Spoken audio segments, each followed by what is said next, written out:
barang kritis KM 14,5, yaitu di Dusun Patalan. Kalau dari kantor ya sekitar 7 menit. Bapak Ibu sekalian yang saya hormati, saya menyambut baik pembinaan ini dan ini sangatlah baik untuk kita adakan bersama-sama. Mudah-mudahan ke depan bisa kita bertatap muka seperti biasa atau sebelum adanya musibah corona ini. Bapak Ibu yang saya hormati, memasuki pelaksanaan kurikulum pada tahun 2020-2021 ini, di mana sekarang ini di madrasah-madrasah memang sedang banyak diadakan uji publik kurikulum, di mana salah satu finalisasi dari pelaksanaan kurikulum 2020-2021 ini adalah di situ harus dicantumkan bahwa pelaksanaan pendidikan adalah pelaksanaan dalam rangka darurat COVID-19. Oleh sebab itu, dengan situasi dan kondisi yang untuk melakukan adaptasi kebiasaan baru, di mana kebiasaan sekarang ini tentu berbeda dengan kebiasaan-kebiasaan sebelum adanya COVID-19. Sekarang ini harus ada protokol kesehatan. Kalau dulu kita mungkin bebas untuk berkumpul, bebas untuk berjabat tangan, dan sebagainya. Tetapi kesehatan, maka kita harus menjaga jarak, dan ini adalah kebiasaan baru yang mudah-mudahan kita bisa beradaptasi. Bapak Ibu yang saya hormati, kalender pendidikan kita pada tahun ini dimulai bulan Juli 2020, di mana agama sudah mengeluarkan panduan terkait dengan rencana pendidikan pada tahun 2020-2021 ini, yaitu bahwa kemungkinan ya ada ketentuan di situ bagi zona yang bersifat kuning atau oranye ataupun merah untuk bertatap muka. Adapun yang hijau maka diperbolehkan dengan syarat-syarat yang tertentu. Bapak Ibu yang saya hormati, dalam rangka mempersiapkan segala sesuatunya, maka monggo Bapak Ibu melaksanakan evaluasi, melaksanakan persiapan di jenjang masing-masing atau unit masing-masing dalam rangka persiapan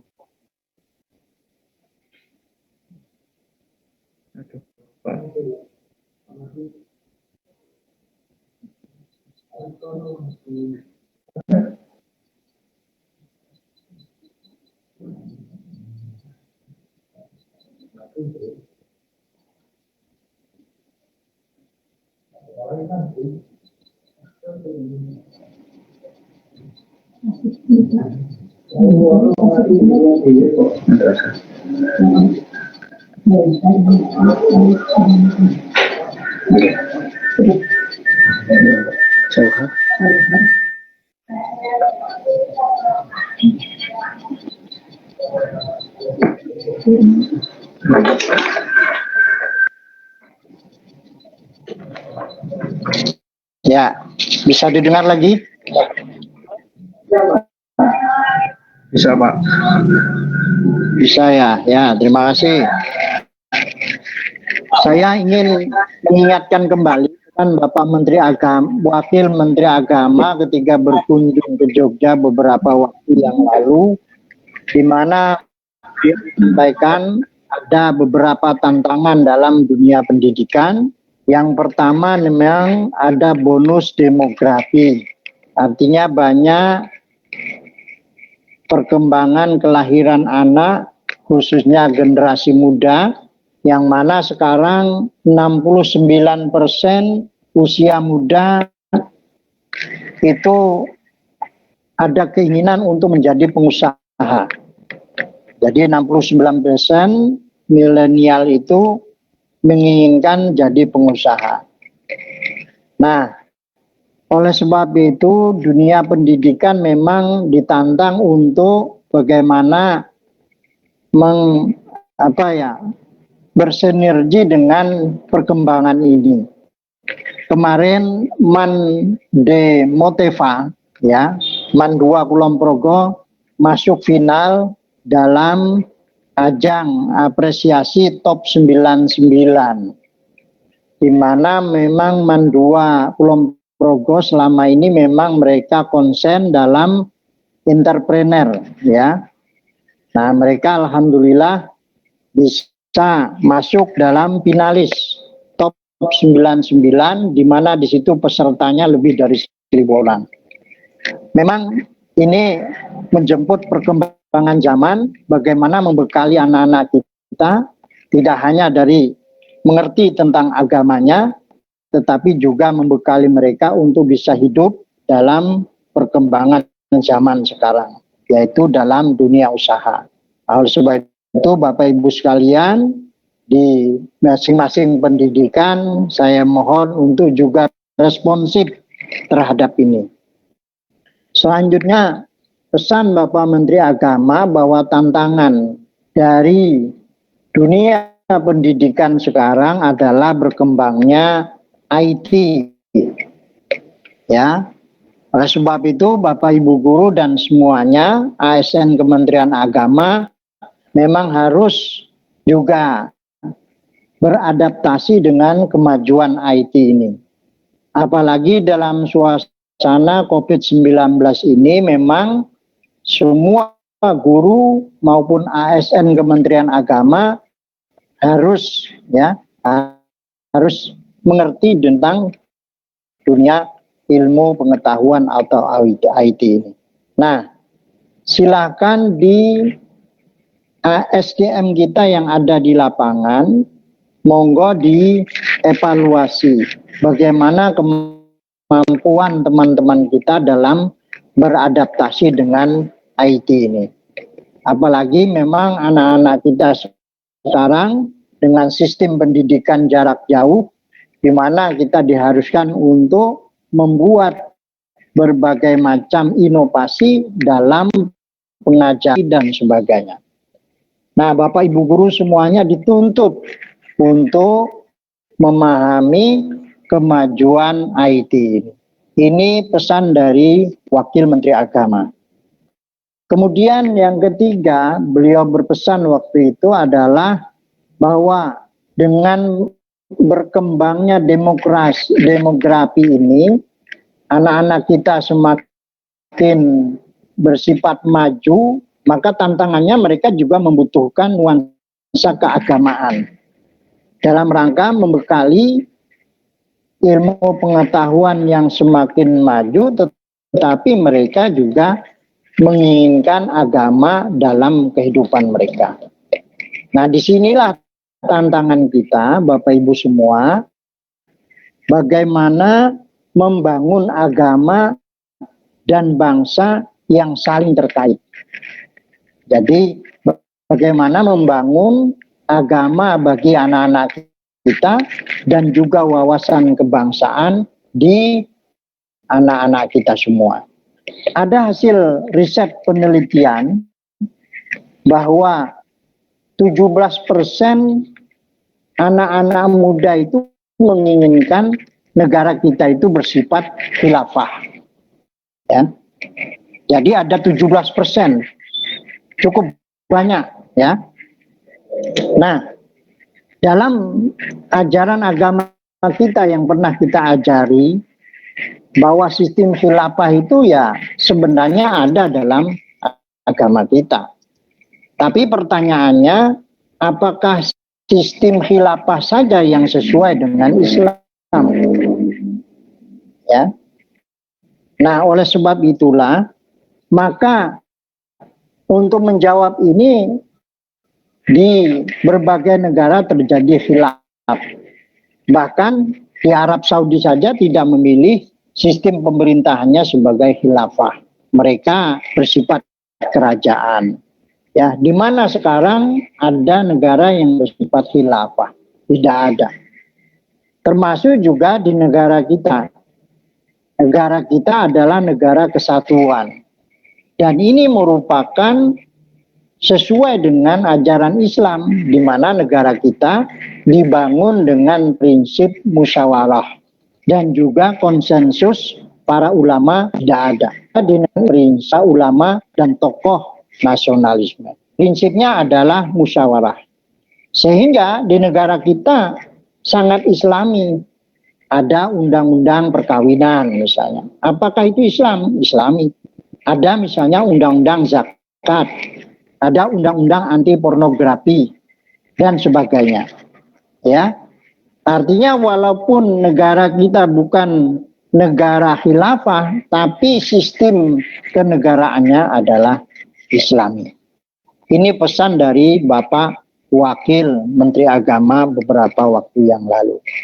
Bapak Ibu yang saya hormati, nah tantangan bagi dunia pendidikan, bagi Bapak Ibu guru khususnya, dalam membekali anak-anak kita ke depan adalah bagaimana membangun wawasan antara keagamaan dan kebangsaan bisa tumbuh dalam anak-anak kita, khususnya bagi anak-anak kita yang ada di madrasah.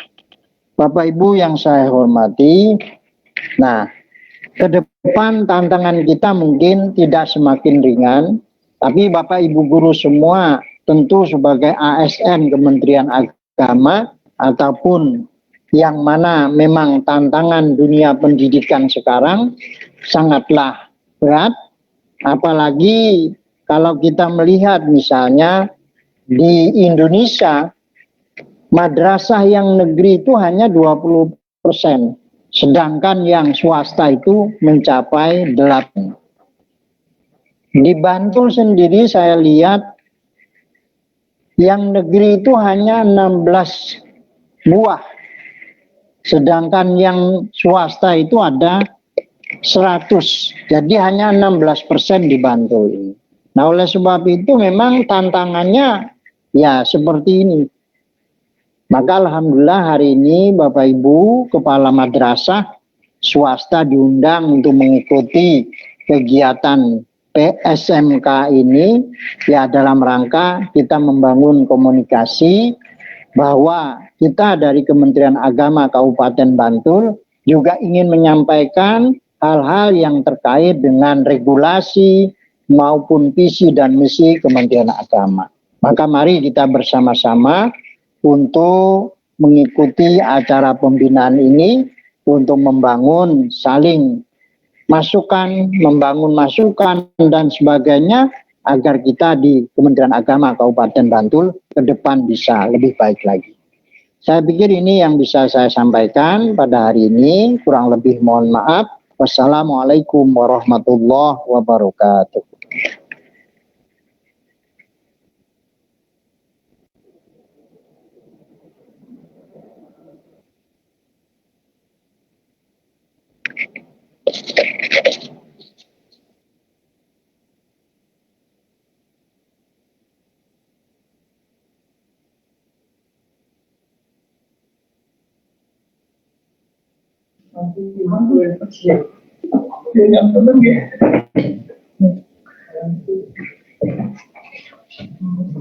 Terima kasih kepada Bapak Kepala Kantor Kementerian Agama Kabupaten Bantul, Bapak Haji Aidi Johansah SAGMM.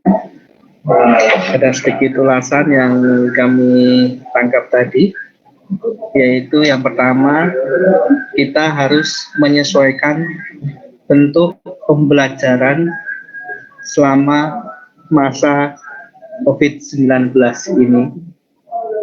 Yang kedua, negara kita ini bukan negara khilafah, akan tetapi sistem yang telah kita gunakan adalah mengikuti sistem keislaman, yaitu sistem Islam. Yang ketiga, dan kita harus bisa memahami visi dan misi yang telah dibuat oleh Kementerian Agama Kabupaten Bantul.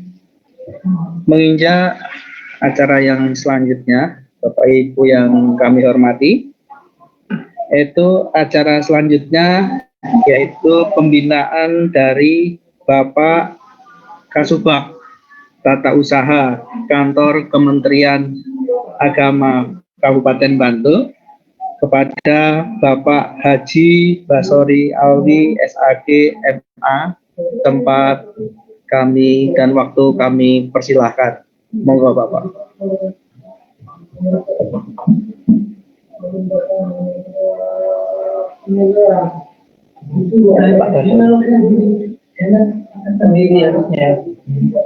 Beliau ngetes sendiri.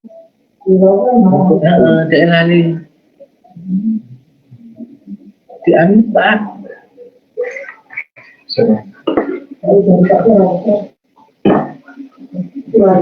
Mohon izin Pak Basori, mohon diamut rumien.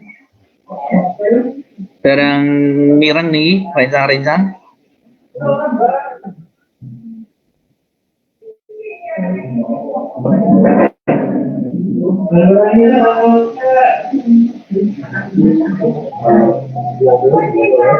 Nyon apunten Pak Subag.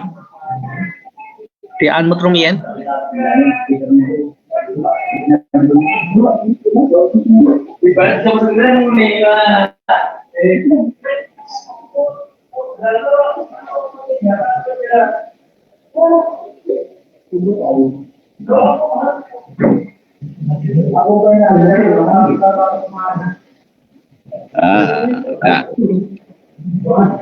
Halo, tes masuk.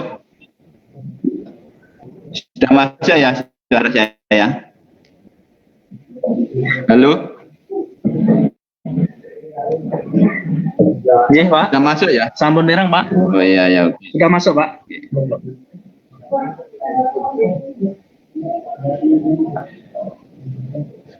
Oke. Assalamualaikum warahmatullahi wabarakatuh. Waalaikumsalam warahmatullahi wabarakatuh. Selamat pagi, salam sejahtera untuk kita semua. Bismillah, alhamdulillah, wassalatu wassalamu ala rasulillah wa ala alihi wa sahbihi wa mawalah, la haula wa la quwata illa billah, amma ba'du. Yang saya hormati Bapak Kepala Kantor Kementerian Agama Kabupaten Bantul, Bapak Haji Aidi Johansyah, SAG MM. Yang saya hormati Kepala Seksi Pendidikan Madrasah, Kepala Seksi Pendidikan Agama Islam, Kantor Kementerian Agama Kabupaten Bantul. Yang saya hormati Bapak Ibu Pengawas Agama. Yang saya hormati Bapak Ketua K2 MA MTS MI RA maupun IGRA.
Ini mana suara?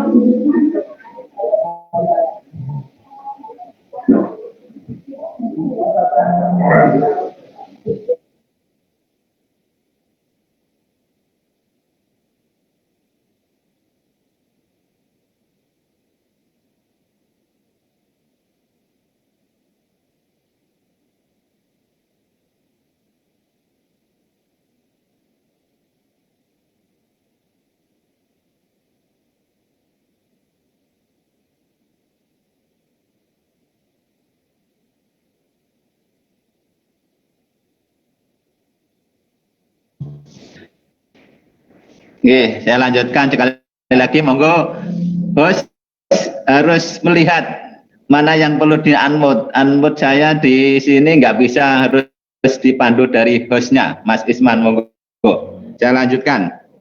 Oke, yang saya hormati Bapak Ibu Kepala Madrasah Swasta Sekabupaten Bantul, Ketua FKG PAI TK, Ketua KKG PAI Katolik Kristen SD, MGMP PAI Katolik Kristen, SMP, SMA, SMK, Bapak Ibu semua yang hadir dalam acara PSMK. Saya panjatkan kehadirat Allah atas rahmat dan nikmatnya. Pada kesempatan ini kita bisa melakukan salah satu agenda kita, yaitu PSMK, pembinaan setiap Senin ketiga untuk guru-guru ataupun kepala madrasah khususnya yang swasta dan beberapa kelompok kerja terkait dengan guru ini. Karena di event atau pembinaan yang kita lakukan selama ini kali, yang pertama dulu sebelum COVID, yang kedua ini setelah kita dalam masa COVID ini dengan secara virtual. Alhamdulillah kita semua diberi kenikmatan oleh Allah sehingga kegiatan ini bisa berjalan dengan baik.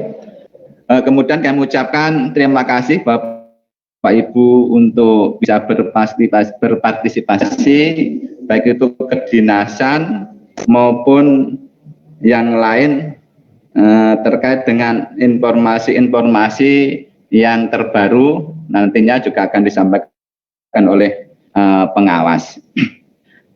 Bapak Ibu yang saya hormati, tadi juga sudah disampaikan Pak Kepala Kantor, jadi settingan pada acara pembinaan atau PSMK ini memang pembinaan secara kedinasan atau informasi yang disampaikan pertama oleh Bapak Kepala Kantor, kemudian dari kami, kemudian dari kasih pendidikan madrasah yang menangani terkait dengan madrasah, dan kasih PAIS juga dari pengawas yang ada, sehingga nanti bisa menyampaikan kepada Bapak Ibu Kepala Madrasah, kelompok kerja, maupun meskipun dalam keadaan tidak bisa ikut semua dengan perwakilan. Yang terkait dengan kami di TU, tentu kami lebih pada mungkin ketugasan secara kepegawaian.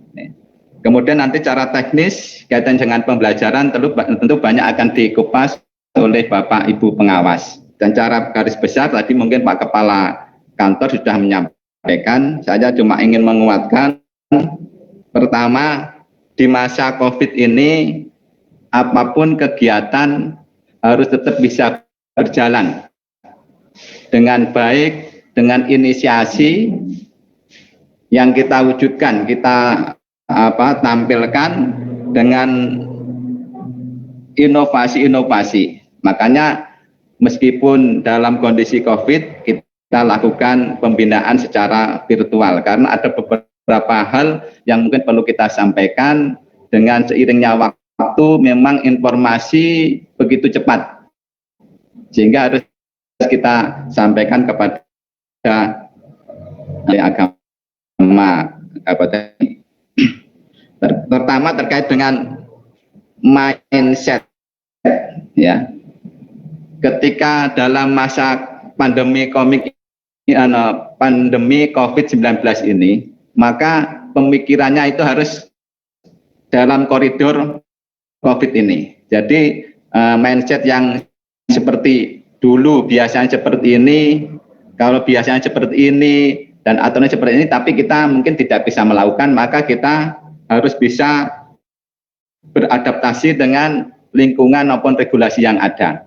Di atas segalanya, protokol kesehatan itu sesuatu yang harus kita lakukan. Jaga jarak, pakai masker, kemudian cuci tangan.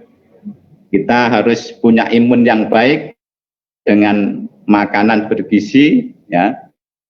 Kemudian olahraga, istirahat cukup. Itu dalam rangka menguatkan mindset dan AKB yang ada. Kemudian terkait dengan kepegawaian, ya, kepegawaian tentu kita mengacu pada regulasi, apalagi dengan rujukannya pertama tentu dari surat edaran-edaran dari lembaga terkait. Pertama dari Kementerian Agama, juga kita mengikuti dari Kemendikbud, juga dari pemerintah daerah dalam masa COVID ini. Tiga-tiganya tidak bisa kita lepas, karena dari klaster hal ini, maka di pendidikan itu pada tataran klaster yang keempat, ya. Yang pertama memang tempat ibadah, kemudian ekonomi dan kantor-kantor, ya.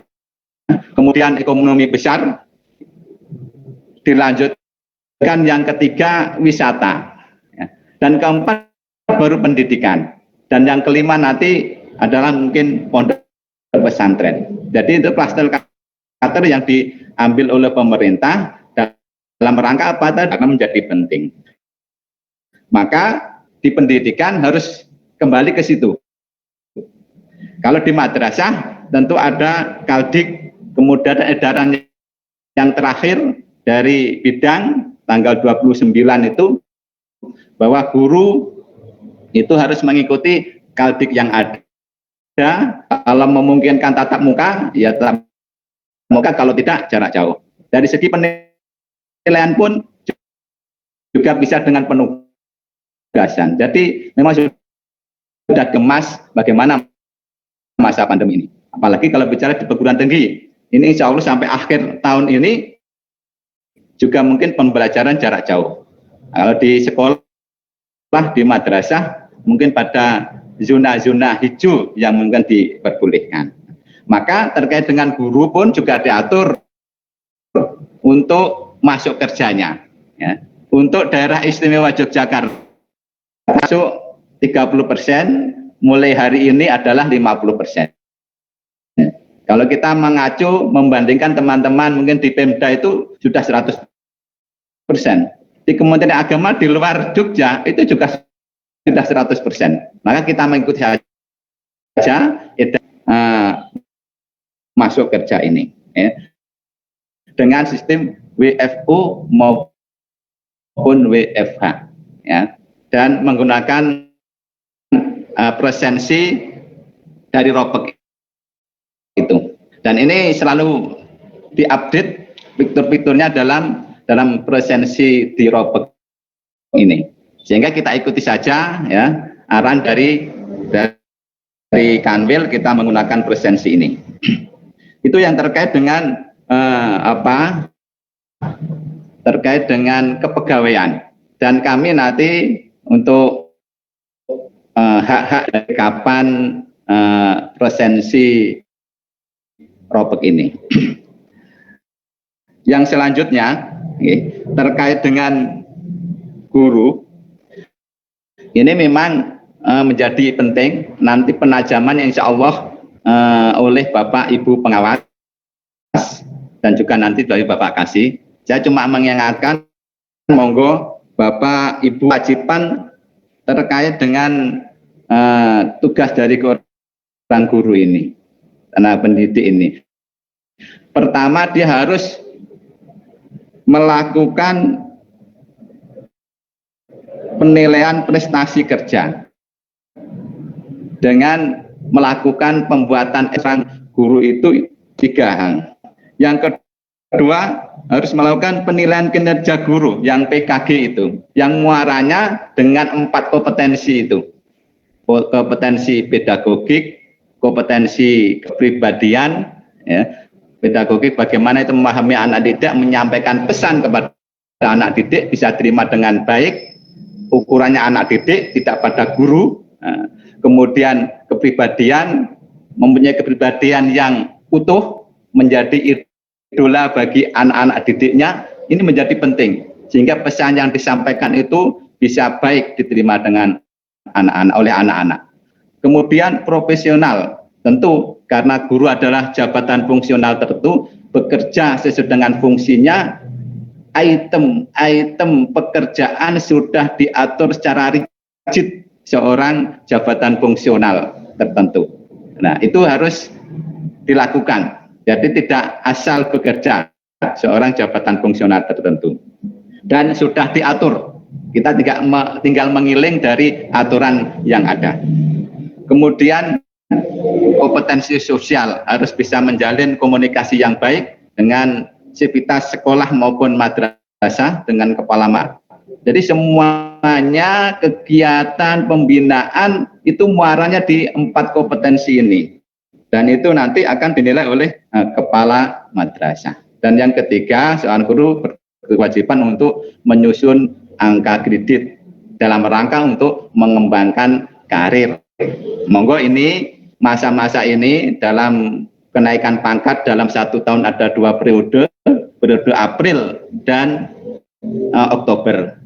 Dan itu harus dilakukan pengusulannya 3 bulan sebelum pada masa periode tersebut. Kalau bulan Oktober nanti Juli ini harus sudah masuk dupak dari seorang guru. Jadi itu beberapa hal terkait dengan seorang guru sebagai jabatan fungsional tertentu, dia melakukan tugas yang sudah diatur secara rigid ya oleh regulasi yang ada, dan dia harus bisa melakukan pekerjaannya itu dan harus mengacu pada 4 kompetensi itu. Jadi semua apapun yang dilakukan muaranya pada pengembangan, penguatan kepada hal yang mungkin perlu saya sampaikan terkait dengan keadaan masa COVID ini. Ya, mudah-mudahan kurikulum yang sekarang baru diproses, digodok tentunya pada masa COVID ini bisa segera kita diwujudkan, dan nanti Bapak Ibu bisa melakukan pembelajaran baik itu secara daring yang harus dilakukan secara daring, maupun kalau memungkinkan secara tatap muka juga itu bisa dilakukan. Jadi kita mengikuti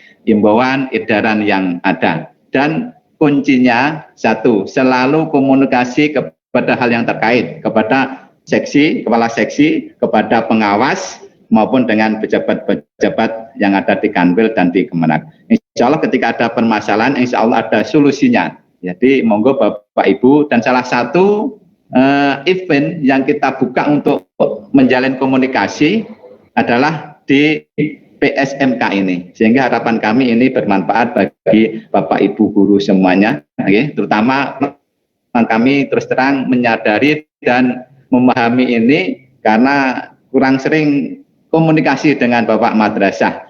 Yang bersering komunikasi adalah dari pihak pengawas madrasah ataupun pengawas pendidikan agama ataupun pengawas-pengawas di tidak hanya Islam, termasuk di pengawas yang ada Kristen, ada Katolik. Jadi monggo nanti bisa kita sampaikan permasalahan-permasalahan terkait dengan kependidikan ini, sehingga nanti apapun yang terjadi di masa COVID ini kita bisa melakukan ketugasan dengan baik. Saya kira itu beberapa hak Ibu pengawas untuk bisa memberikan pencerahan terkait dengan informasi terkini terkait dengan pembelajaran jarak jauh. Demikian dari kami, kurang lebihnya mohon maaf. Saya akhiri wabillahi taufiq wal hidayah. Assalamualaikum warahmatullahi wabarakatuh. Waalaikumsalam warahmatullahi wabarakatuh. Kami ucapkan terima kasih pada Bapak Kasubag Tata Usaha Kementerian Agama Kabupaten Bantul, yaitu Bapak Haji Basori Alwi SAG MA, untuk meninjau acara selanjutnya, yaitu pembinaan dari Kasih Pendidikan Madrasah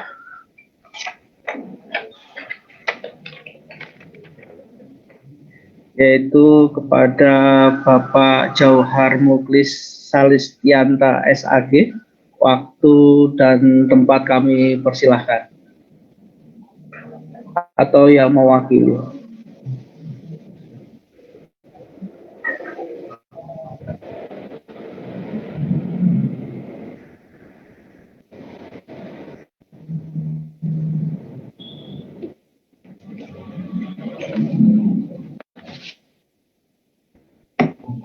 Silakan di-unmute. Silahkan di unmute dulu. Ya. Mohon izin Pak Johan. Ya, assalamualaikum warahmatullahi wabarakatuh. Sudah bisa didengar oke, Pak Budi nggih? Sampun Pak, sampun Iya. monggo. Terima kasih. Bismillahirrahmanirrahim. Alhamdulillahirabbil alamin. Wassalatu wassalamu ala asyrofil mursalin wa ala alihi washabbihi ajmain. Amma ba'd. Yang terhormat Bapak Kepala Kantor Kementerian Agama Kabupaten Bantul, Bapak Kasubag, Bapak Kasih Pais, Bapak Ibu pengawas madrasah dan Bapak Ibu peserta pembinaan yang berbahagia. Marilah kita terlebih dahulu memanjatkan puji syukur kehadirat Allah atas limpahan rahmat dan karunia-Nya, utamanya kesehatan dan kesempatan sehingga pada pagi hari ini kita bisa melaksanakan kegiatan pembinaan dengan virtual melalui aplikasi Zoom ini. Mudah-mudahan dengan kegiatan semacam ini kita tetap bisa menjalin dan tetap bisa berbagi informasi, karena ya kita mengingat akan tugas-tugas kita di madrasah yang bahkan hari-hari seperti ini juga banyak sekali kesibukan-kesibukan di madrasah, sehingga kalau segala sesuatunya ini tidak bisa kita komunikasikan dengan baik, nanti ya tentu yang kita khawatirkan ada permasalahan-permasalahan ke depan. Bapak Ibu yang kami hormati, kesempatan ini beberapa hal yang perlu kami sampaikan. Sebenarnya ini juga sifatnya mengingatkan saja, karena memang kami juga menyadari bahwa belakangan ini juga banyak sekali kami menyampaikan ya surat edaran, kemudian meneruskan pemberitahuan dan sebagainya kepada Bapak Ibu Kepala Madrasah khususnya, sehingga ya barangkali ini dari sekian banyaknya informasi maupun juga edaran ini ada hal-hal penting yang mestinya itu dipahami dan ditindaklanjuti, namun karena ya mungkin dengan kesibukan dan sebagainya ini belum sempat untuk ditindaklanjuti. Oleh karena itu ya perlu kami sampaikan di kesempatan ini. Yang pertama terkait dengan PPDB yang memang saat ini sedang dilakukan di madrasah-madrasah. Perlu kami tekankan bahwa beberapa waktu yang lalu sudah ada surat ralat PPDB. Ini terkait dengan dokumen SKH UMBN MI yang pada surat yang lalu itu disampaikan bahwa SKH UMBN untuk MI ini wajib sifatnya, atau bagi lulusan MI ini wajib. Namun sudah disampaikan ralat dari Kanwil bahwa untuk tahun ini memang SKH UMBN MI itu ditiadakan. Artinya monggo madrasah Tsanawiyah yang akan menerima peserta didik baru ini terkait dengan lulusan MI ini tahun ini memang tidak ada SKH UMBN. Kemudian yang kedua yang perlu kami ingatkan terkait dengan PPDB, penambahan rombel. Penambahan rombel ini mohon untuk diproses sebagaimana mestinya. Artinya ada kewajiban bagi madrasah yang akan menambah rombel ini untuk mengajukan permohonan izin penambahan rombel ke bidang pendidikan madrasah Kantor Kementerian Agama Daerah Istimewa Yogyakarta, yang dalam hal ini di kabupaten kota atau di Kemenak kabupaten kota ini juga diberikan kewenangan untuk rekomendasi saja, rekomendasi, kemudian nanti penentuannya di Kanwil di bidang dikmat. Nah, kemudian yang kedua persiapan memasuki tahun pelajaran 2020-2021. Nah, pada bulan Maret yang lalu, tertanggal 18 Maret itu sebetulnya dari bidang pendidikan madrasah Kanwil DIY itu sudah mengeluarkan surat perihal persiapan KBM tahun pelajaran 2020-2021. Ya, yang surat itu juga sudah ditujukan kepada pengawas madrasah, kepala madrasah, dan kepala sedaerah istimewa Yogyakarta. Nah, poin-poin ini juga perlu diperhatikan karena ya demi menunjang kelancaran kegiatan belajar mengajar pada tahun ajaran 2020-2021 ini. Ya, poin-poin penting dalam surat itu, uraian kegiatan yang harus dilaksanakan oleh Bapak Ibu di madrasah. Ini yang pertama, ini harus sudah dilaksanakan evaluasi diri madrasah. Nah, bahkan waktunya itu juga sudah ditentukan 15 Februari sampai 20 Maret 2020. Kemudian finalisasi dan rekomendasi hasil EDM ini juga sudah ditentukan sampai dengan akhir Maret 2020. Nah, monggo ini pada Bapak Ibu kepala madrasah yang ya barangkali belum bisa menindaklanjuti untuk segera ini karena memang waktu yang ditentukan ini kalau tidak digunakan sebaik-baiknya secara tepat nanti juga akan mempengaruhi kegiatan-kegiatan yang lain. Yang kemudian yang kedua terkait dengan kegiatan penyusunan KTSP. Ya, penyusunan KTSP itu juga sudah dijelaskan dalam surat tersebut. Ini dimulai dari koordinasi dan juga persiapan tim pengembang, kemudian review draft dan revisi hasil review oleh tim pengembang kurikulum. Nah, kemudian di April sampai dengan Mei itu harapannya review oleh pengawas dan kasih kabupaten untuk jenjang MI dan MTS, sedangkan jenjang MA ini oleh kepala seksi kurikulum. Nah, ini perlu kami sampaikan bahwa sampai saat ini ya ketika saya beberapa waktu yang lalu itu ditanya oleh bidang Bu Anita ya, selaku kasih kurikulum ini juga menanyakan Pak Johar ini gimana KTSP di madrasah sudah berapa persen yang melaksanakan review dan uji publik. Nah, saya jawab waktu itu memang ya saya belum tahu persis karena sampai saat ini juga banyak sekali yang belum memberitahukan maupun juga belum mengundang kami untuk melakukan kegiatan review dan uji publik itu.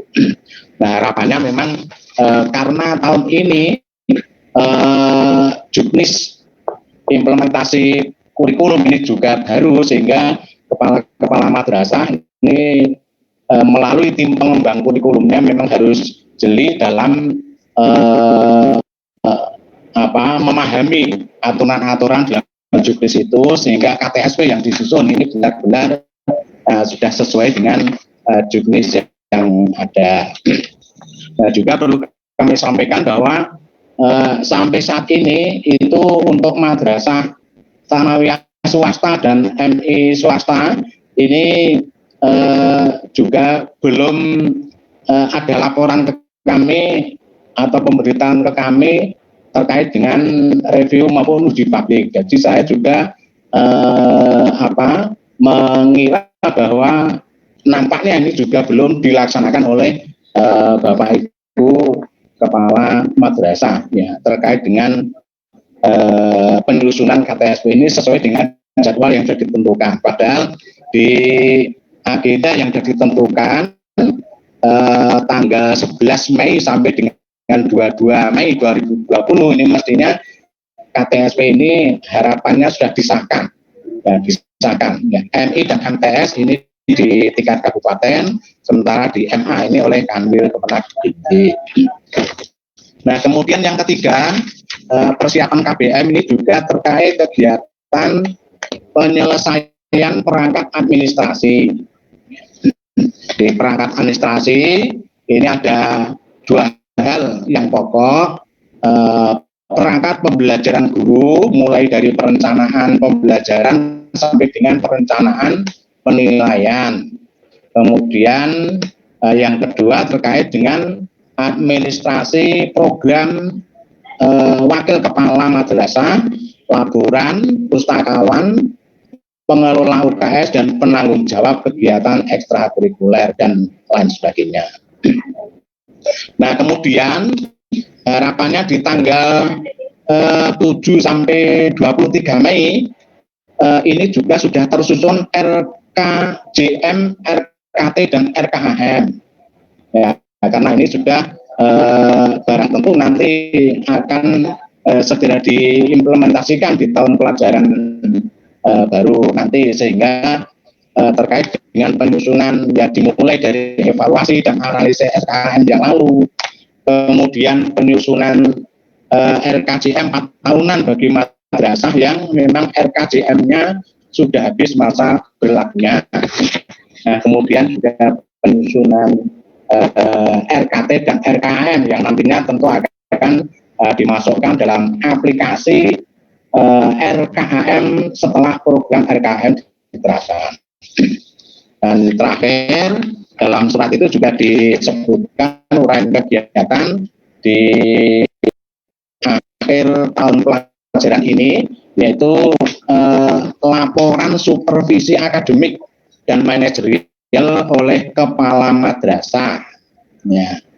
Di laporan ini ditujukan kepada Kepala Akan Kemenak Kabupaten untuk jenjang MI dan MTS, dan Kepala Bidang Pendidikan Madrasah Kanwil Kemenak DIY untuk jenjang MA. Nah, ini mohon juga dapat menjadikan perhatian kita bersama, sehingga memang tahun pelajaran 2020-2021 nantinya ya kita awali dengan persiapan yang matang, sehingga kegiatan pembelajaran kita nantinya akan baik dan lancar tentunya.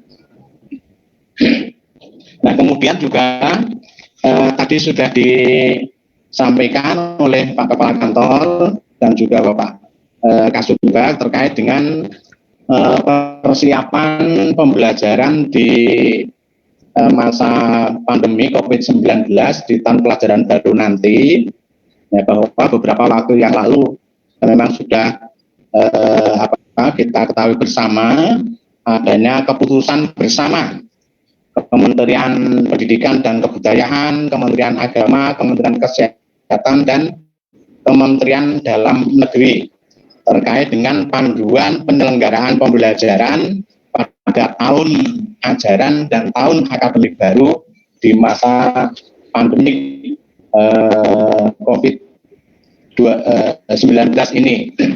Ya, dari panduan tersebut, hal-hal penting mungkin yang perlu kami sampaikan di kesempatan ini, bahwa prinsip kebijakan pendidikan di masa pandemi COVID-19,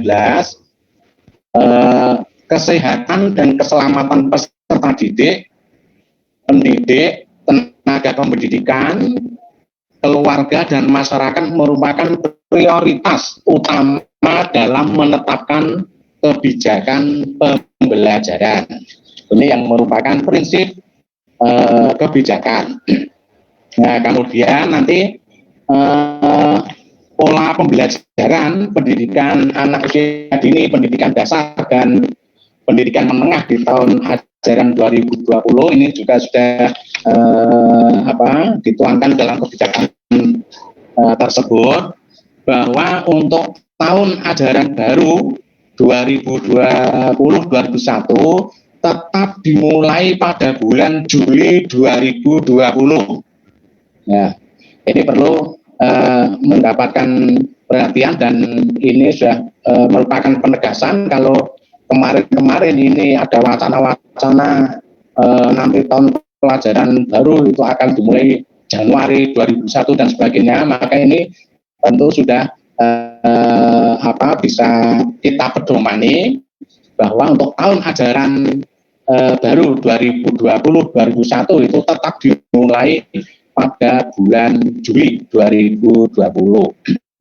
Nah, kemudian untuk daerah yang berada di zona kuning, oranye, dan merah dilarang melakukan pembelajaran tatap muka di satuan pendidikan. Nah, artinya satuan pendidikan dari zona-zona tersebut tetap melanjutkan belajar dari rumah. Nah, kemudian juga yang perlu kami sampaikan dalam hal proses pengambilan keputusan dimulainya pembelajaran tatap muka untuk peserta didik, ini tentu ada hal-hal yang perlu diperhatikan. Antara lain, kalau dalam panduan itu disebut apakah kabupaten atau kota itu dalam zona hijau. Kemudian yang kedua, Pemda atau Kanwil atau kantor Kemenak apakah memberi izin. Kemudian yang ketiga, satuan pendidikan penuhi semua daftar periksa dan siap pembelajaran tatap muka. Dan yang keempat adalah orang tua setuju untuk pembelajaran tatap muka atau tidak. Ini yang menjadi dasar-dasar untuk pengambilan keputusan dimulainya pembelajaran. Kebetulan beberapa waktu yang lalu dari bidang Tikmat Kanwil DIY ini juga sudah menyampaikan surat permintaan pengisian daftar periksa kesiapan satuan pendidikan di wilayah daerah istimewa Yogyakarta dalam memasuki tahun ajaran baru di masa pandemi COVID-19. Nah, surat juga sudah kita sampaikan kepada Bapak Ibu melalui grup WA itu.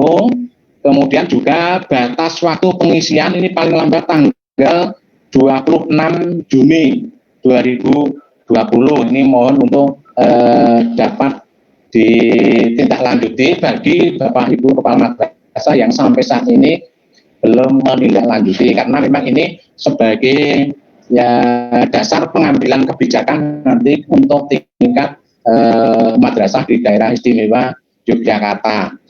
Nah, daftar periksa kesiapan bagi satuan pendidikan ini juga di dalam panduan itu sudah disebutkan, diantaranya ada ketersediaan sarana sanitasi dan kebersihan.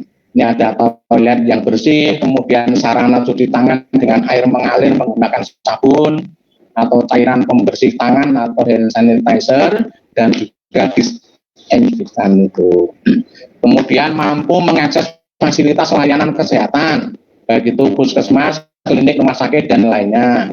Kesiapan menerapkan area wajib masker kain atau masker tembus pandang bagi yang memiliki peserta disabilitas umum, memiliki termogan atau pengukur suhu tubuh tembak. Kemudian juga pemetaan warga satuan pendidikan yang tidak boleh melakukan kegiatan di satuan pendidikan, misalnya memiliki kondisi medis penyerta yang tidak terkontrol, tidak memiliki akses transportasi yang memungkinkan penerapan jaga jarak, dan juga memiliki riwayat perjalanan dari zona kuning, oranye, dan merah, dan sebagainya. Ini juga panduan ini nantinya juga akan didetailkan lagi oleh bidang pendidikan madrasah, sehingga nanti akan menjadi acuan kita bersama dalam melaksanakan kegiatan-kegiatan pembelajaran di awal tahun 2020 nantinya. Nah, kemudian juga lain dari itu, kami juga perlu mengingatkan bahwa beberapa waktu yang lalu juga sudah kami sampaikan surat dari Kepala Bidang Pendidikan Madrasah tentang seleksi tim penyusun asesmen kompetensi siswa Indonesia atau AKSI. Yang surat juga sudah kami sampaikan, dan ini memang sudah diatur prosedur pelaksanaannya, seleksi secara terbuka, secara online, ini dibatasi sampai dengan tanggal 23 Juni 2020. Monggo nanti kepada bapak-bapak, ibu kepala madrasah ya untuk dapat menindaklanjuti edaran-edaran maupun juga ketentuan-ketentuan dalam rangka persiapan tahun pelajaran baru 2020-2021 ini, sehingga ya kita nanti di tahun pelajaran baru nantinya juga akan bisa berjalan dengan baik, lancar tentunya. Kami juga sangat berharap di kegiatan PPDB ini monggo pada Bapak Ibu, karena juga sudah menjadi kebijakan bahwa mulai tahun ini PPDB ini dilaksanakan dengan model rayonisasi, sehingga ya antara madrasah satu dengan yang lainnya ini kita harapkan juga dapat saling membantu dan bekerja sama dengan baik. Saya kira gini Bapak Ibu yang perlu kami sampaikan kesempatan ini, dan mohon maaf setelah ini kami juga mohon diri karena memang ada acara rapat koordinasi akreditasi perpustakaan di 2020. Nah, nanti kita juga masih menunggu kebijakan dari pemerintah Kabupaten Bantul terkait dengan kegiatan akreditasi perpustakaan di tahun 2020 ini. Bagaimana nanti kebijakannya nanti akan segera kita komunikasikan dengan Bapak Ibu Kepala Madrasah, Bapak Ibu Kepala Madrasah terkait dengan akreditasi perpustakaan ini. Demikian barangkali yang dapat kami sampaikan. Banyak khilaf, salah, mohon maaf. Wassalamualaikum warahmatullahi wabarakatuh. Waalaikumsalam warahmatullahi wabarakatuh.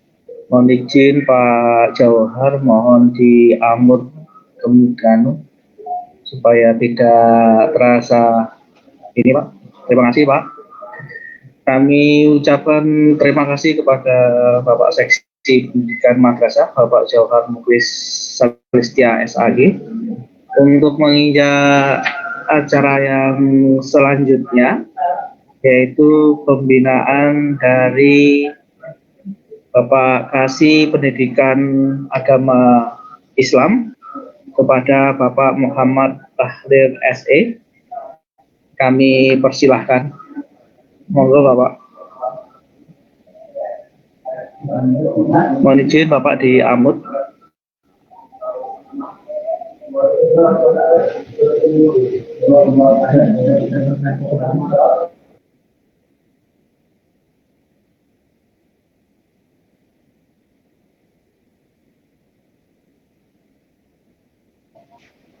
Mohon izin Pak Tahrir.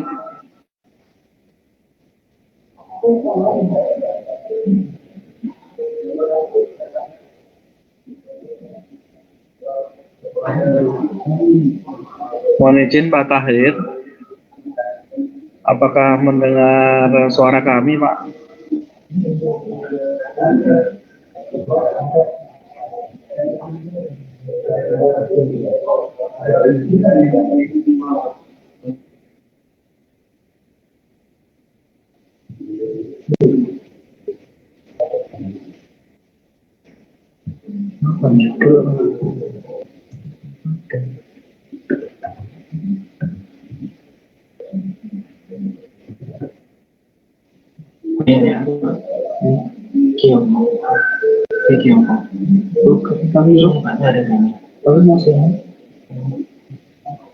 Mohon izin Pak Tahrir, mohon diamut dulu supaya kedengaran suaranya ke kami.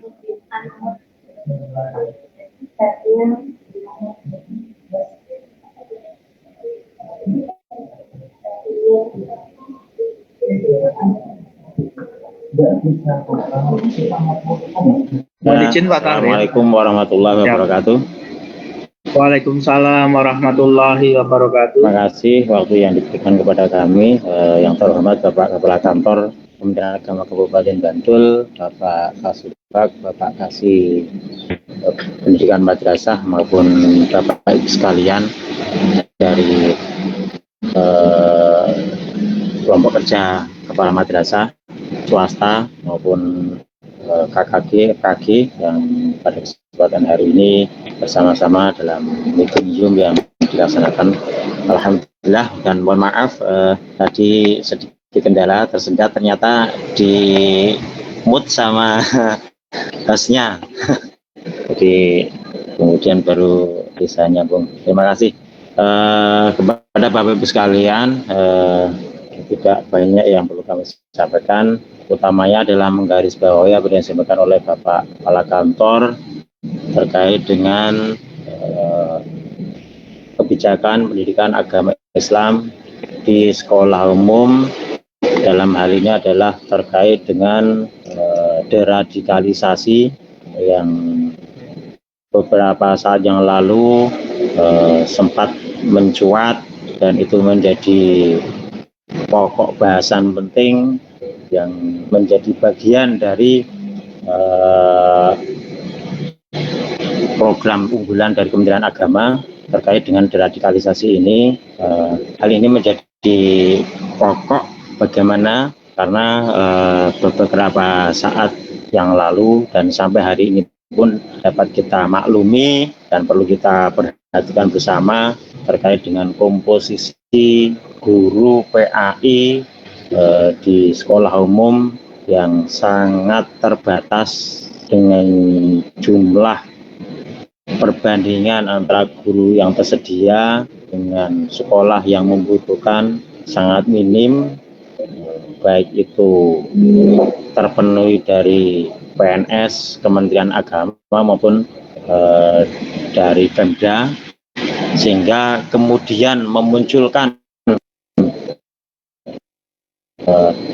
keharusan bahwa sekolah itu untuk memenuhi kebutuhan guru PAI tersebut. Tentu hal ini perlu menjadi perhatian bersama terkait dalam hal perekrutannya, karena terkait dengan kebijakan deradikalisasi kita harus betul-betul selektif terkait dengan guru-guru yang kita kita akomodir untuk bersama-sama dalam pendidikan, utamanya di anak-anak sekolah umum, sehingga proses seleksi yang kemudian betul-betul stretching dengan memperhatikan kaidah-kaidah yang ada terkait dengan negara kita adalah bukan negara agama, negara Pancasila, yang di situ walaupun agama itu menjadi utama, namun negara kita adalah negara Pancasila yang berbasis pada kebangsaan yang mengakomodir dengan berbagai macam agama yang ada di Indonesia yang sudah disepakati.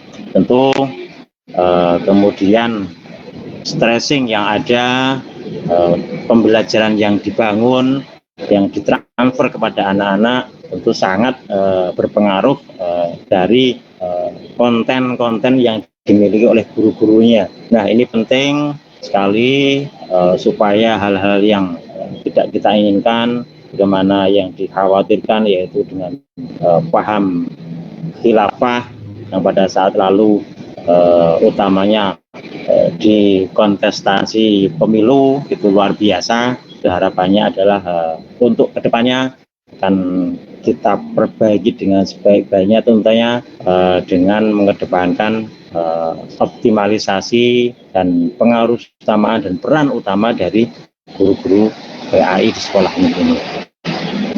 Itu yang pertama. Kemudian yang kedua, perlu kami sampaikan bahwa guru PAI di Kabupaten Bantul ini secara data itu terdiri dari 727 orang, baik dari unsur PNS maupun non-PNS, baik Dinas maupun Kemenak. Itu jumlah yang tidak sedikit, dengan sekolah yang luar biasa lebih banyak tentunya. Sebagaimana yang tadi saya ungkapkan di atas, bahwa jumlah sekian ini pun masih sangat minim dari perbandingan ideal antara guru dengan siswa yang diajar di sekolah tersebut. Nah, untuk itu penting juga terkait dengan pengaruh utamaan integriti data, ya, data yang optimal, data yang tepat, itu supaya nanti bisa menjadi dasar untuk pemetaan dan pengambilan kebijakan berikutnya terkait dengan alokasi guru PAI maupun rekrutmen guru PAI. Perlu kami sampaikan bahwa penting untuk para guru, nanti mohon bantuannya dengan sinergi dengan para PPAI, para pengawas pendidikan agama Islam di sekolah umum, untuk memberikan informasi kepada guru-guru binaannya untuk selalu update terkait dengan simpatika, yang dalam hal ini ada siaga ataupun di sistem emis yang ada di Kementerian Agama. Itu penting karena terkait dengan kebijakan sebaran guru maupun terkait dengan nanti penganggaran untuk tentunya yang selalu kita harapkan dan diharapkan oleh para guru-guru adalah terkait dengan PPG, sertifikasi dan tunjangan profesi. Nah, itu yang penting, sehingga kami harapkan kerjasamanya dari Bapak Ibu sekalian, utamanya dari PPAI, bersama-sama kita dalam hal pemetaan guru-guru supaya nanti barangnya menjadi tepat, kemudian terkait dengan data supaya kebutuhannya terpenuhi sesuai dengan kebutuhan yang kita harapkan untuk menopang dan menjadi dasar pengambilan kebijakan baik itu dalam penganggaran maupun alokasi pembayaran TPG dan kebutuhan lainnya seperti pembinaan yang lain.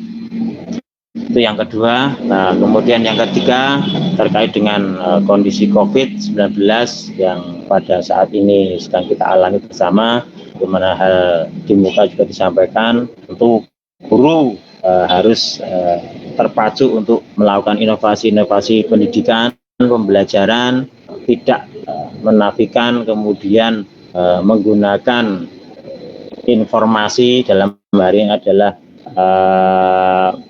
model pembelajaran daring jika itu memang memungkinkan, dan itu sangat niscaya apabila memang kita gunakan, karena pada saat ini kondisi kita masih sangat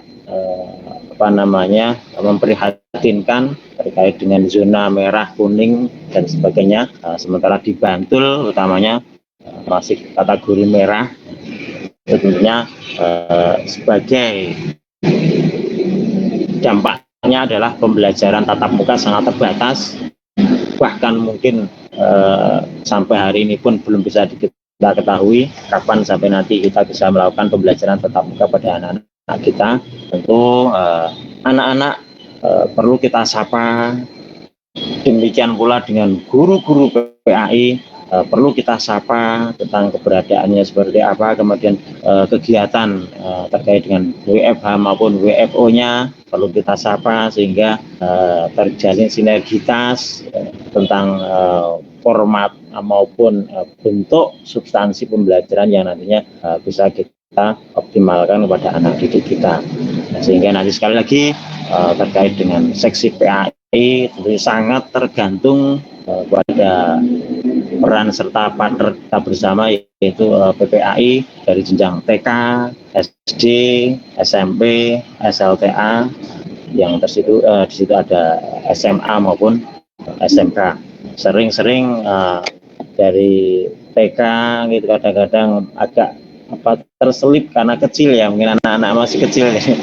Kadang jumlahnya pun tidak banyak, jadi kadang-kadang yang kelihatan itu adalah SD yang jumlahnya hampir 426, sementara TK itu hanya sekitar 33 orang. Tapi itu penting, guru-guru di TK itu walaupun jumlahnya sedikit, itu menjadi fondasi untuk kelanjutan pendidikan di tingkat-tingkat selanjutnya. Mungkin demikian yang dapat kami sampaikan, 3 poin besar yang dapat kami ucapkan kepada Bapak Ibu sekalian.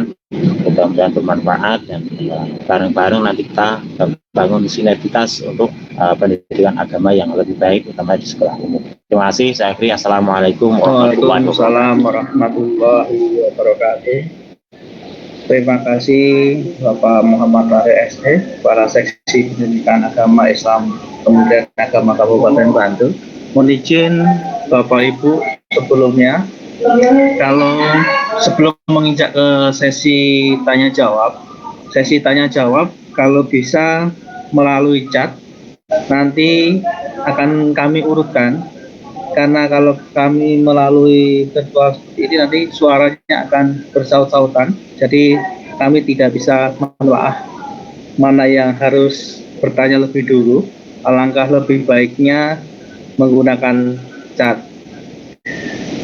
Bapak Ibu yang kami hormati, untuk acara selanjutnya yaitu informasi kedinasan yang akan disampaikan oleh Ibu Ening Yuni Saleh Astuti MA kepada Ibu Ening Yuni Saleh Astuti MA.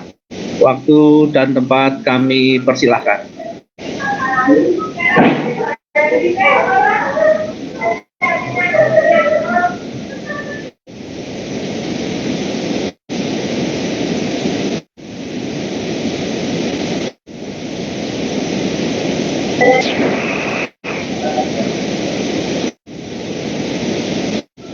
Mohon izin Ibu Ening mirang suara kami.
Mohon izin Ibu Ening, mohon almutnya mungkin Ibu, mohon dihidupkan.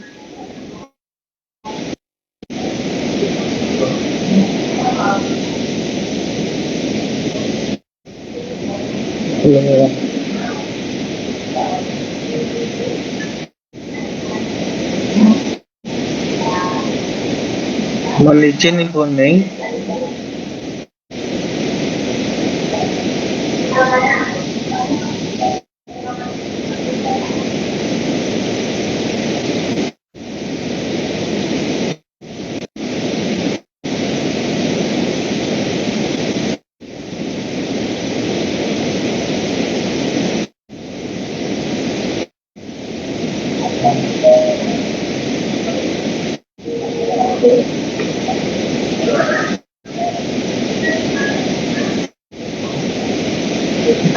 Mohon izin Ibu Ening, mohon diamut itunya mungkin.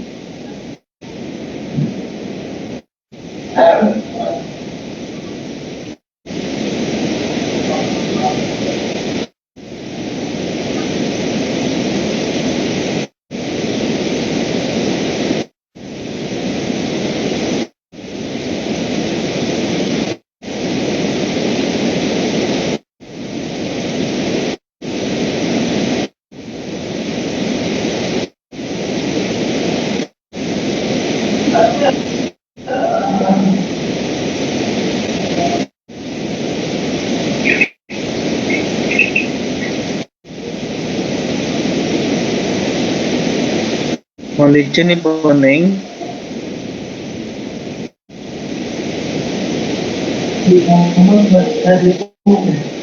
Dari sini.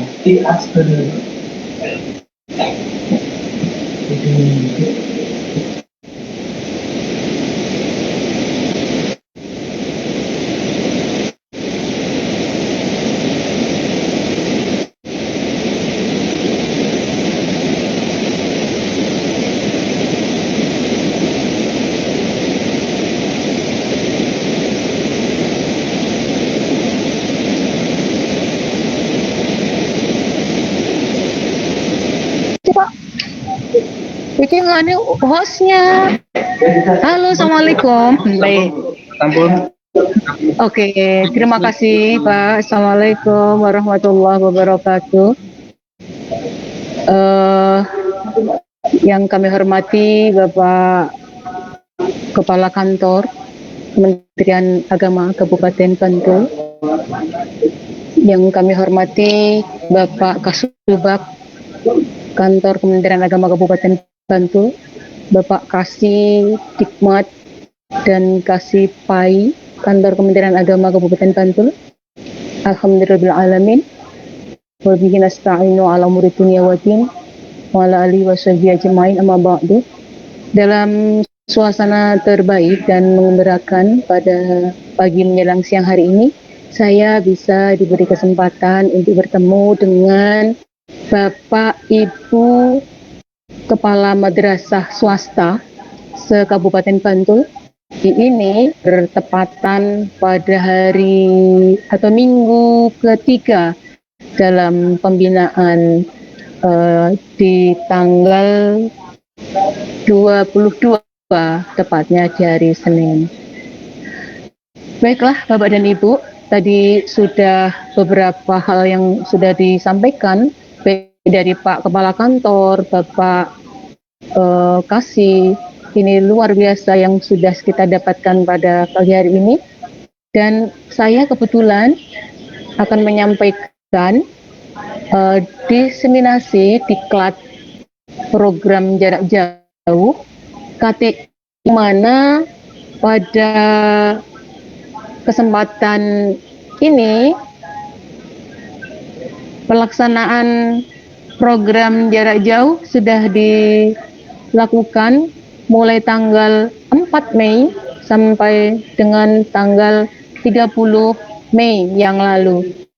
Jadi kami baru bisa memberikan diseminasi kepada Bapak, khususnya sebenarnya kepada para pengawas. Karena di situ tertulis atau RTL saya itu pada penulisan karya ilmiah pengawas PAI dan pengawas madrasah. Namun tidak mengapalah ketika sekali binaan pada minggu ketiga, karena sudah tidak ada waktu lagi. Nah, Bapak dan Ibu, sebenarnya saya minta tolong, ini di dalam layar saya, ini masih... Oke, bisa, sudah kelihatan. Jadi Bapak dan Ibu, diseminasi pada diklat program jarak jauh tidak masalah ketika Bapak Ibu pengawas mengikuti pada saat kali ini, karena sebenarnya penulisan karya tulis ilmiah bisa ditujukan kepada baik ASN maupun non ASN. Langsung saja karena waktunya kita lihat, untuk dasar hukumnya tidak perlu saya bacakan karena terlalu banyak di sini ya. Namun yang paling penting di sini adalah bahwa tuntutan pengembangan SDM kita yang pertama adalah arahan reformasi birokrasi, menunjukkan bahwa diklat atau pendidikan dan latihan berbasis kompetensi dan kinerja itu sangat dibutuhkan saat ini, karena banyak hal untuk kenaikan pangkat baik guru, kepala. Kendalanya yang utama adalah dalam penulisan karya tulis ilmiah. Maka mengapa Balai Diklat Keagamaan Semarang itu mempunyai inisiatif dengan program jarak jauh. Nah, kemudian saya mengambil, karena saya ada di pengawas, maka saya mengambil pada karya tulis ilmiah. Hak dan kewajiban ASN pada PP nomor 11 tahun 2017 adalah, ini ada dua jenis. Jenis yang pertama adalah PNS pasal 1 butir 3 dan pasal 7. Haknya adalah para ASN mempunyai gaji, tunjangan dan fasilitas. Yang kedua cuti. Kemudian yang ketiga jaminan pensiun dan jaminan hari pengembangan kompetensi. Kemudian untuk yang kedua PPPK, yaitu pasal 1 butir 4 dan pasal 7, ini akan mendapatkan gaji, tunjangan dan fasilitas, mendapatkan hak cuti, mendapatkan perlindungan dan kompetensi. Adapun kewajibannya itu mendapatkan 8 kewajiban harus kita lakukan, termasuk setia pada Pancasila, Undang-Undang NKRI atau NRI 1945, NKRI dan pemerintah yang sah. Kemudian kedua, menjaga persatuan dan kesatuan bangsa, kemudian melaksanakan kebijakan pemerintah, mentaati ketentuan peraturan perundang-undangan. Yang keenam, menunjukkan integritas dan keteladanan. Kalau kita punya 5 kinerja, ya, 5 budaya kerja Kementerian Agama Republik Indonesia, nah itu harus kita lakukan dengan sebaik-baiknya dan sebenar-benarnya. Yang ketujuh adalah menyimpan rahasia jabatan, dan kedelapan, bersedia ditempatkan di seluruh wilayah negeri. Inilah Bapak dan Ibu hak dan kewajiban sebagai ASN. Adapun Bapak Ibu yang sekarang yang bukan ASN, nah nanti kita akan atau sekarang ini mengikuti regulasi yang berlaku. Baik Bapak dan Ibu, kita lanjutkan. Yang saya aturkan adalah setelah mengikuti kegiatan ini, maka peserta atau para hadirin itu nanti diharapkan mampu memahami teknik penulisan karya tulis ilmiah. Baik, akan langsung saja kita mulai. Bagaimana caranya atau langkah-langkah menulis karya tulis. Cara menulis judul ini yang pertama adalah dengan observasi atau pengamatan. Pengamatan ini kita lakukan untuk menemukan masalah dan memberikan solusi dari suatu permasalahan yang terjadi. Yang kedua, menentukan atau menemukan permasalahan. Ketika kita dapat menemukan masalah, maka kita perlu mencatatnya, mengumpulkan setiap permasalahan yang terjadi yang mungkin menjadi faktor pengaruhnya. Nah, kemudian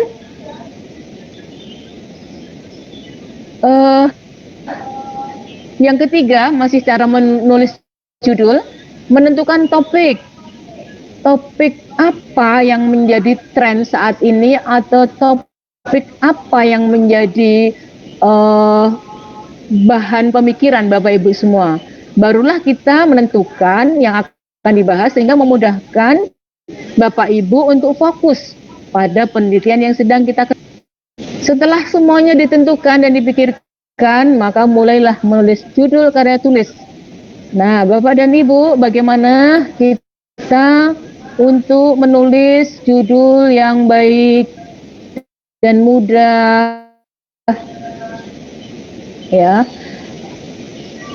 Kemudian yang kelima, ya, memperhatikan variabel. Ini nanti akan menentukan bagaimana Bapak Ibu suatu yang menjadi objek pengamatan peneliti, yaitu ada berupa variabel bebas dan variabel terikat. Variabel bebas adalah variabel yang mempengaruhi, dan variabel terikat adalah variabel yang dikendali atau dikendalikan atau dibuat secara konstan. Selanjutnya, judul data. Jika dirasa masih kurang, maka tuliskan dalam subjudul. Jadi ada kurung tentang apa itu nanti ditambahkan. Nah, Bapak dan Ibu, tadi saya katakan bahwa variabel dan definisi variabel yaitu bebas dan terikat tadi. Kemudian Bapak dan Ibu bisa melihat ketika yang bebas tadi independen, yaitu yang bervariasi nilainya, mempengaruhi perubahan pada variabel yang terikat nanti. Kemudian variabel yang nilainya dipengaruhi oleh variabel bebas. Nah, ini saling terkait. Baik, Bapak dan Ibu, kita lanjutkan.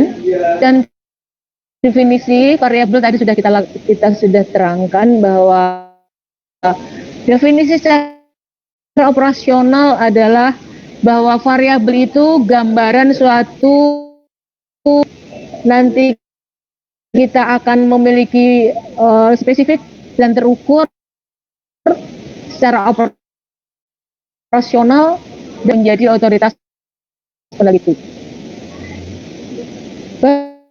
Bapak Ibu, nah latar belakang, bagaimana kita menentukan latar belakang, sebetulnya permasalahan tersebut, alasan akademik dan praktis mengapa Bapak Ibu melakukan penelitian tersebut. 20% dari seluruh isi proposal dan memiliki bobot penilaian sekitar 20% dibandingkan dengan isi yang lainnya. Baik, rumusan masalah. Nah, rumusan masalah itu harus jelas dan padat, harus berisi adanya data dan pemecahkan masalah, lalu menjadi dasar bagi judul penelitian. Nah, kemudian merupakan variabel-variabel penelitian, jenis, dan sifat yang hubungannya antara variabel-variabel tersebut dengan subjek penelitian. Nah, kemudian diuji sama riset kuantitatif dikaitkan dengan hipotesis yang akan digunakan. Maka selanjutnya kita akan merumuskan tujuan penelitian, yaitu meneliti. Kemudian pada tujuan akhir yang akan dicapai oleh peneliti atau Bapak Ibu setelah penelitian selesai dilakukan. Kemudian Bapak Ibu bisa memberi ruang lingkup penelitian. Kemudian bisa diarahkan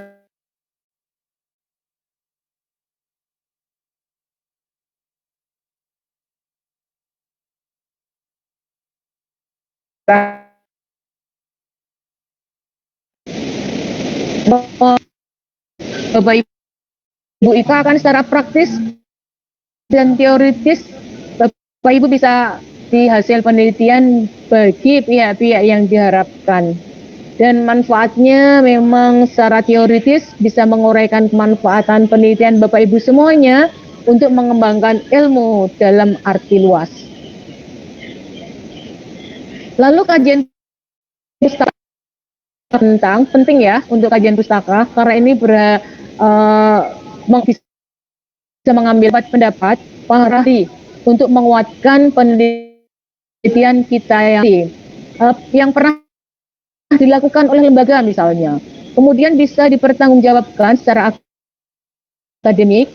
Kemudian peneliti juga melakukan duplikasi, ya, tidak melakukan duplikasi atau plagiat yang kemudian harus berbeda dengan penelitian orang lain. Bapak Ibu, kita itu bisa dimodifikasi atau kita dengan istilah kita amati, tiru, kemudian modifikasi. Dan apabila kita mengambil data dari orang lain, misalnya di Google itu kita ambil kapan harinya lagi, namun karena ada faktor sumber yang lebih yang valid, lalu dipetakan riset yang sisi Bapak dan Ibu akan melakukan. Jadi setelah pustaka itu kita dapatkan, maka tidak sekedar mendeskripsikan penelitian-penelitian terdahulu, maka yang sudah kemudian dalam riset kuantitatif ini lebih difokuskan pada riset yang pernah dilakukan dengan variabel-variabel yang mungkin saja berbeda. Ini juga merupakan kutipan-kutipan buku, kemudian dari para ahli, kemudian di kerangka teori ini juga merupakan fondamen penting bagaimana untuk memperkuat hasil penelitian Bapak Ibu semuanya. Dan juga dengan cara pandang apa riset itu dijawab, riset apa, kemudian pendapatnya siapa, itu akan lebih menguatkan. Akhirnya kajian ataupun karya 4 ini hubungan antara